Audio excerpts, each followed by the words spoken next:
So we're here at the end of a really juicy iteration of the consciousness deep dive with some of my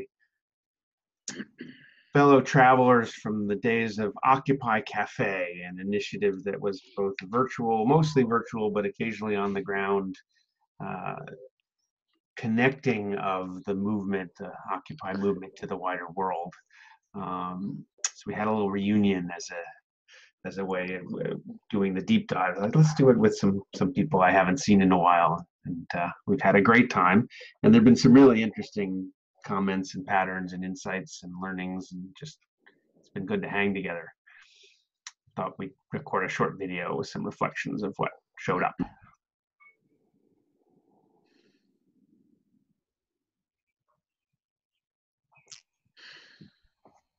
Well, I'm Mushin, and I showed up with a real commitment to generative leadership and continuing in appreciative inquiry and dialogue that Ben, I believe, is expert in and his life work. So I hope we continue to meet, and if anyone in the deep dive, is interested in what is the practice that brings about generative leadership, I'm interested in being a part of those conversations. Thank you, Ben.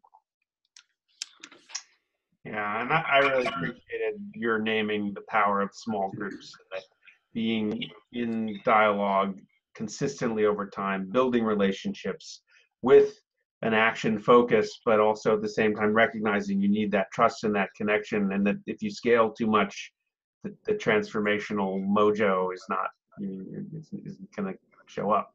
Yeah, and even more than that, it's getting the 7 people that would actually agree that all their independent, what their passionate desire is enfolded inside of something larger than themselves. It's really governing dynamics. It's game. It's the new game, man. Of how do you fire up each other and at the same time contain the leadership that really to change history is what generative leadership does. So thank you, Ben.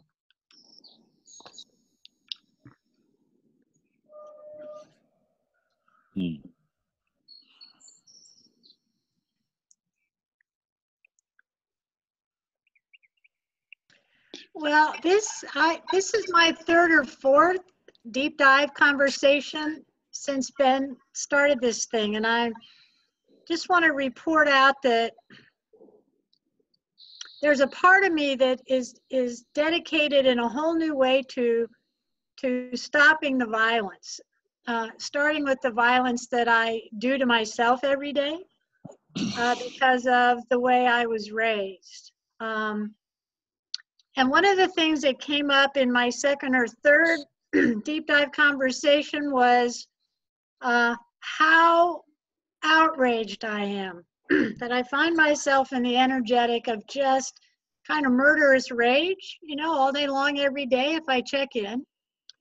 And in this conversation, when I had it with a friend of mine, she didn't feel that at all. And it was a shock to me that I could have a friend who actually did not feel outraged in this moment in time. But the deeper learning that surfaced in that conversation was, I am really deeply attached to my murderous rage, and I am in no way willing, ready, or able to give it up. It's like, fuck this shit. I'm just, I'm done with something that I don't know what it is, and I'm ready for something else, which has not revealed itself. So thank you, Ben, for this deep dive over the last few weeks, because I have no idea who I am or where I am or what I'm doing right now, but I'm showing up to these conversations because I don't know how to find the way except to allow the way to reveal itself. And this has been one of the most revealing pathways I've ever been on, is the one that I've journeyed on with you, Ben Roberts. So thank you. We hear you, Heather, and we see you.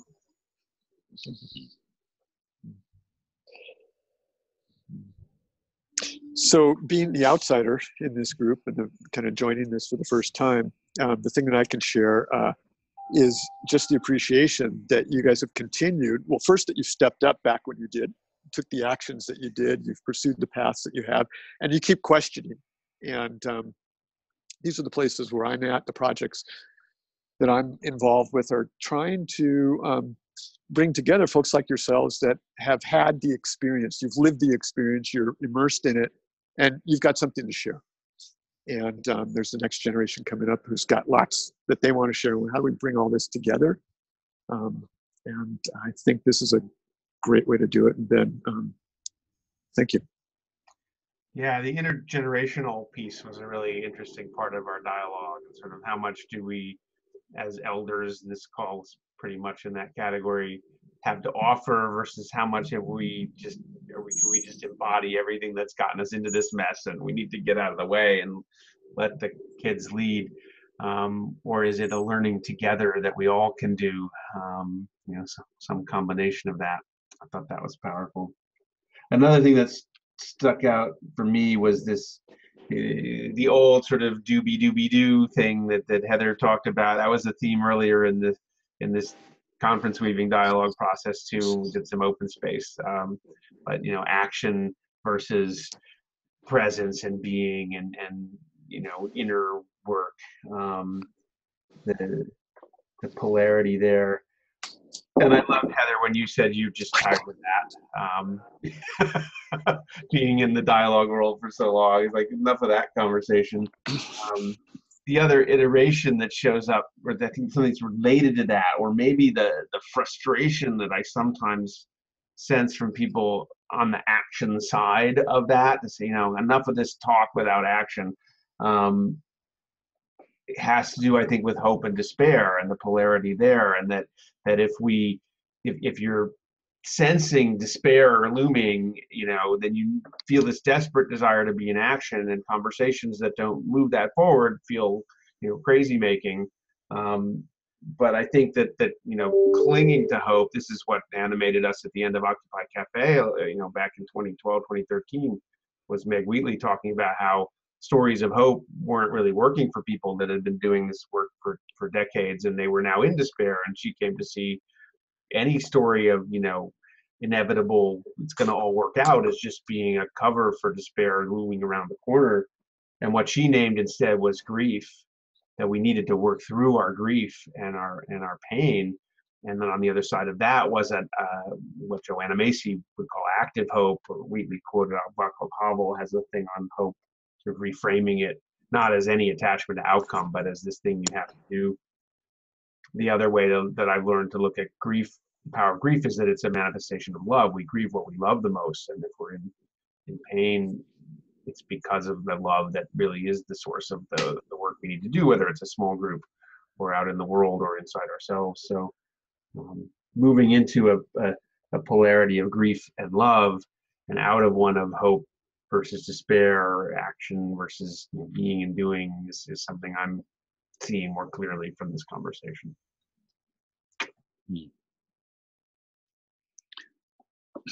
So as you're unraveling that, feeling into it, what we talk about, the experience, the emotional experiences that we sit in. I'm talking about my own what is jaded, or the frustration or the hopelessness or whatever. And it seems like what it boils down to, the healthy relationship, and I'll put the analogy square in the middle of my shop here.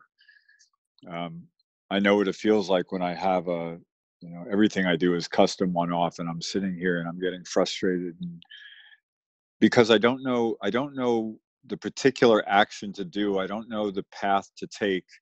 I don't know what's actually going to accomplish what I want to accomplish.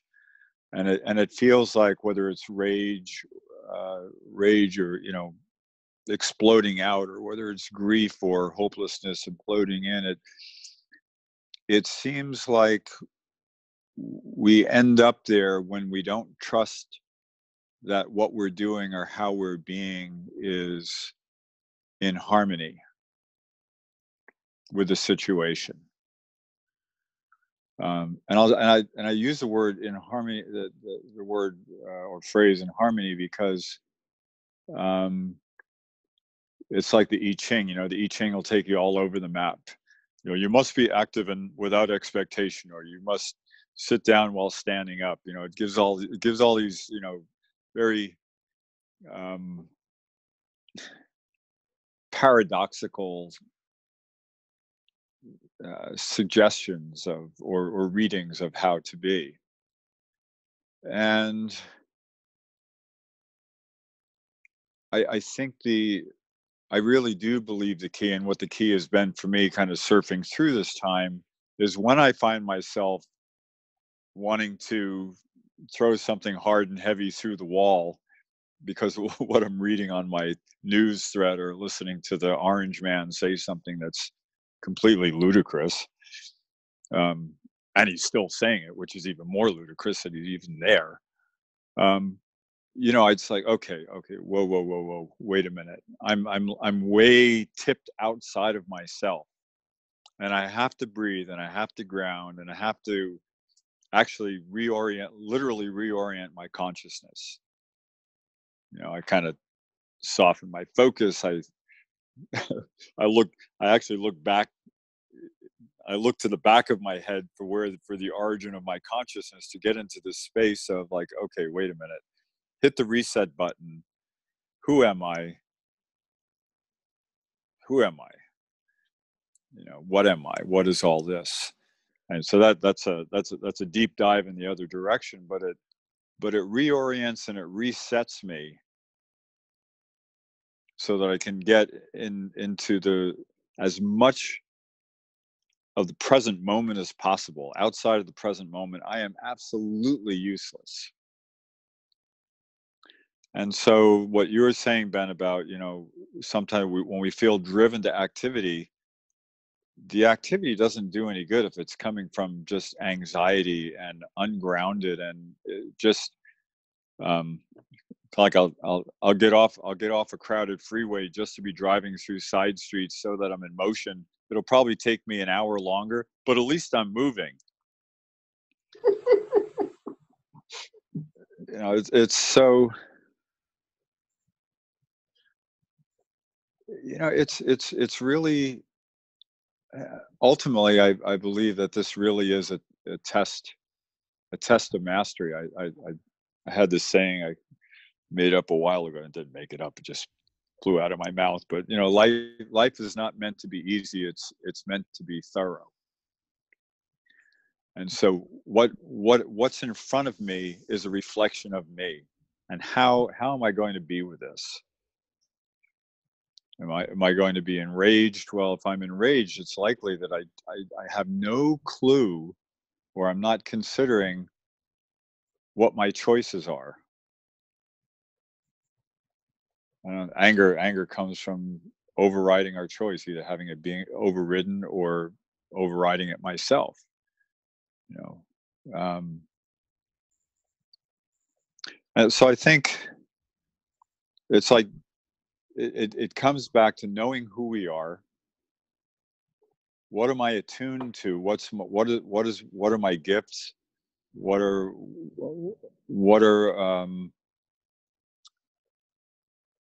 what is my personal optimal effect here on this planet? And what I'm doing in this moment, am I aligned with that? And if I could just, I think that speaks to the leadership that Mushin is talking about. Effective leadership is when I am being my most effective me. I'm willing to share that, not hide back, you know, not pull back, not hiding out, but just I'm willing to be out front with who I am and share it in a, you know, compassionate, conscious, respectful way. There's no easy answers. I don't even know that there are answers, period. You know, it's just like, seems like this dance that we're in, and all we can do is find our relationship to the moment and be as kind and loving and compassionate and as expressive as we can. I don't know, which sounds woo to some people, but if we're not that, I think we just exacerbate problems. Yeah. And I guess where I'm sitting in my shop right now, which is ridiculous. Can't believe I'm in the. I retired from this business decades ago, but for some reason, I don't know, it seems to be where I need to be. And half my process right now is making peace with that. And now I'm, and I actually have a lot of stuff to do in the shop, but I'm sitting here talking to you. and I also feel I need to be sitting here talking to you. It's just like, it's where I need to be right now. And it's unusual. It's different than the guy who was always, had a mission, had a just like rocketing forward with this, I'm going to do this, and this is what I intend, and this is what's going to happen. And so I don't know, I'm cruising into 65 next month. Maybe part of my wisening has to do with surrendering to the greater flow without losing track of myself, and just honoring the time cycles, whatever they are, and getting better at reading what they are. I guess I sound like a walking I Ching now. I don't know. I'm listening to myself. I sound like a. Hey, Jitendra, I love hearing your voice again, man. I think you're one of the coolest guys I ever met. And there's a comic of two monks sitting on the floor together. Yeah. And the one monk says to the other one, "This enlightenment is real disappointing."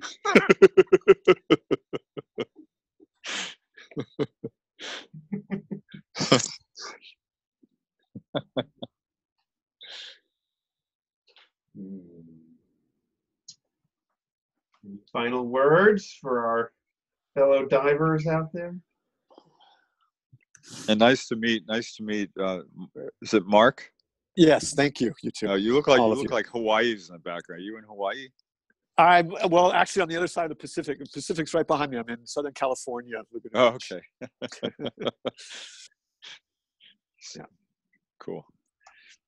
San Diego? It's halfway between San Diego and Los Angeles. I'll stop the recording in a second, but does anyone have a last For word? me, Good to meet you. Thank you. It feels like time has collapsed. That how we were in 2011 and 12 it just feels so comfortable and at home with y'all again, even today. So Mushin, thank you for sending up a flare, and thank you, Ben, for convening. Being with you guys has really been medicine for the soul, for my soul. So thank you. Mark, a pleasure to meet you. I look forward to meeting you again. Thank you very much. Or somewhere. We will.